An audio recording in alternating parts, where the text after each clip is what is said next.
Bible ధ్యానంలో ఇప్పుడు నహూము గ్రంథము 2వ అధ్యాయము చదువుకుందాము. లయకర్త నీ మీదికి వచ్చుచున్నాడు.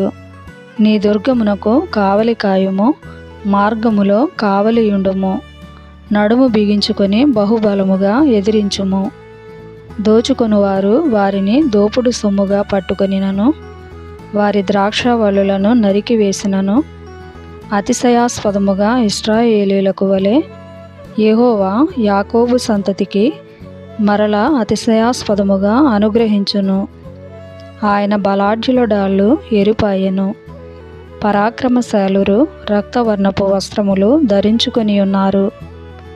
ఆయన సైన్యము వ్యూహపరచిన దినమున రథభూషణములు అగ్నివలె మెరేచున్నవి. సరళదారుమయమైన ఈటెలు ఆడుచున్నవి. వీధులలో రథములు మిక్కిలి తొందరగా పోవుచున్నవి. రాజమార్గములలో రథములు ఒకదాని మీదనొకటి పడుచు పరిగెత్తుచున్నవి. అవి దివిటీల వలె కనబడుచున్నవి. మెరుపుల వలె అవి పరిగెత్తుచున్నవి. రాజు తన పరాక్రమశాలులను జ్ఞాపకము చేసుకొనగా వారు నడుచుచు పడిపోవుదురు. ప్రాకారమునకు పరిగెత్తి వచ్చి మ్రాను సిద్ధపరచుదురు. నదుల దగ్గరనున్న గుమ్మములు తెరవబడుచున్నవి.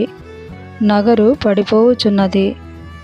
నిర్ణయమాయను, అది దిగంబరమై కొనిపోబడుచున్నది. గువ్వలు మూలుగునట్లు దాని దాసీలు రొమ్ము కొట్టుకొనుచు మూలుగుచున్నారు. కట్టబడినప్పటి నుండి నీనెవ పట్టణము నీటి కొలను వలె ఉండెను. దాని జనులు పారిపోవుచున్నారు. నిలువుడి నిలువుడి అని పిలిచినను తిరిగి చూచువాడొకడును లేడు. వెండి కొల్లపెట్టుడి, బంగారము కొల్లపెట్టుడి. అది సకల విధములైన విచిత్రములగు ఉపకరణములతో నిండియున్నది. అవి లెక్కలేక ఉన్నవి. అది వట్టిదిగాను శూన్యముగాను పాడుగాను అగుచున్నది. జనుల హృదయము కరిగిపోవుచున్నది. మోకాళ్ళు వణకుచున్నవి. అందరి నడుములు బహుగా నొచ్చుచున్నవి. అందరి ముఖములు తెల్లబోవుచున్నవి. సింహముల గుహ ఏమాయను, సింహపు పిల్లల మేత స్థలమేమాయను. ఎవరును బెదరింపకుండా సింహమును ఆడు సింహమును, సింహపు పిల్లలను తిరుగులాడు స్థలమేమాయను.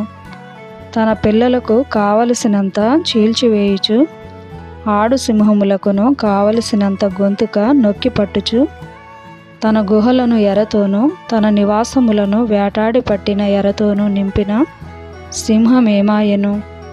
నేను నీకు విరోధినై ఉన్నాను. వాటి పొగ పైకెక్కునట్లుగా నీ రథములను కాల్చివేసెదను. కత్తి నీ కొదమ సింహములను మృంగివేయును. నీకిక దొరకకుండా భూమిలో నుండి నీవు పట్టుకొనిన ఎరను నేను తీసివేతును. నీ దూతల శబ్దము ఇక వినబడదు. ఇదే సైన్యములకు అధిపతియగు యెహోవా వాక్కు.